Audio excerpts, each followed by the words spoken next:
bringing news that matters to you. You're watching the Bahamas Tonight Northern Edition.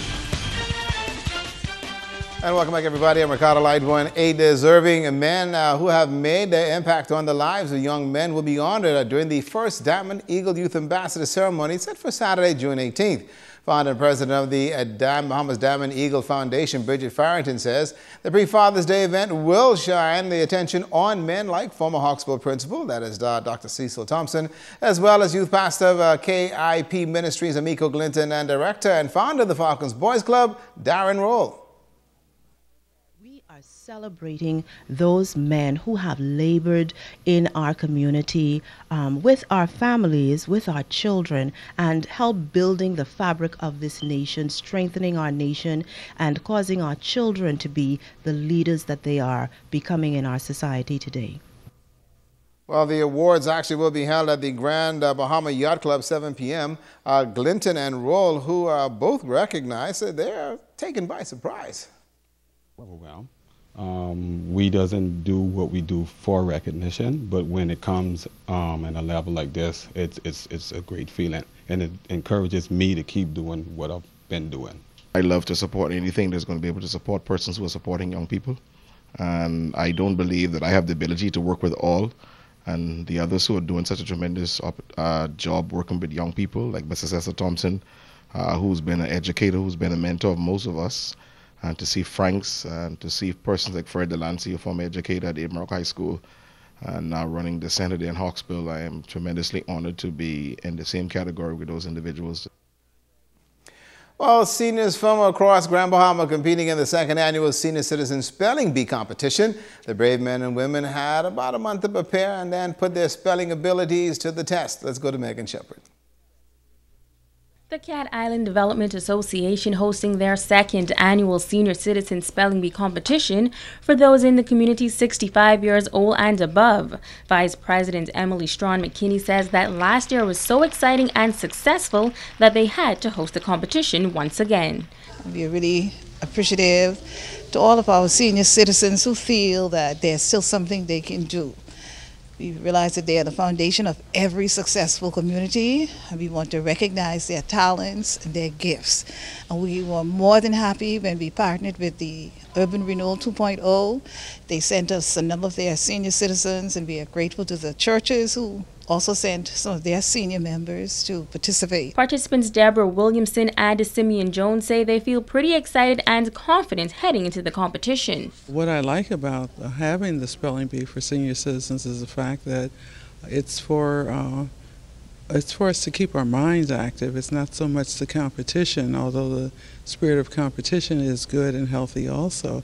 But it's an opportunity to keep our minds active, and that's the important part. I was preparing for the competition for the last 2 weeks, and I've been in competition before, but not no testing, not no spelling competition.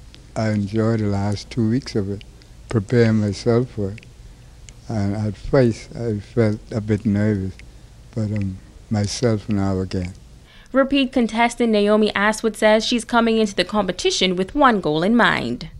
I'm feeling good. This is my second time around. Last time I was the second. I came in second, so this time I want to be first. At the end of the competition, that goal was achieved as Aswood placed first, followed by Eloise DeVoe. Megan Shepard, ZNS Network News. Well, NACE is catering to the spiritual needs of patients at the Rand Memorial Hospital as they presented the New Testaments during their first Nursing Principal Day Officers Day. Well, principal and staff and members accepted the small tokens. The nurses made their rounds with distributions. Acting Principal Nursing Officer Judy Bridgewater. We cater every single day to the needs of our patients, their physical needs, their social needs. Today we thought we'd add a little extra to the spiritual needs of our patients. Oftentimes we can go and sit with them. Now we can actually read the Bible with them. So we have that option available to us now because we have those Bibles in place. And so staff and patients can read together. When sometimes, persons are in distress, spiritual distress. And so if nurses are able to assist, we now have an ammunition to do just that.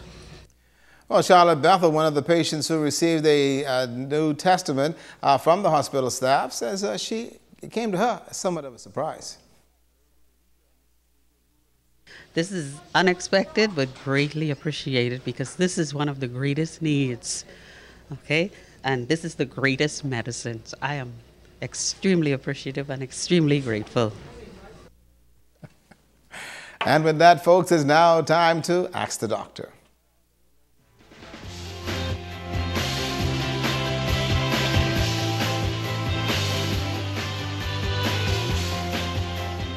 Welcome. Lynn sent this question. I have a large keloid on my ear, and it's really embarrassing. I had it removed before, but it keeps coming back. What else can be done to get rid of it? Hi, Lynn. Thank you for your question. Keloids can be very frustrating to deal with, especially when they are located on parts of the body that are visible. A keloid is an overgrowth of scar tissue that develops around a wound. The cause is not known, but it's more common in people who have darker skin. There seems to be a problem with cells called fibroblasts, which are responsible for the production of scar tissue called collagen. Keloids can develop after acne spots and boils, body piercings, burns, lacerations, and surgical wounds. Various treatment options are available, such as cryotherapy, in which a probe is used to freeze the tissue, steroid injections into the keloid, or removal by laser therapy. People prone to develop keloids should avoid piercings, tattoos, and unnecessary surgery. Please visit any of our community clinics so that a doctor can provide the appropriate referral for treatment of your keloids. I'm Dr. Monique Pratt, and this has been Ask the Doctor. And that's a look at news. When we come back, we'll turn our attention to sports.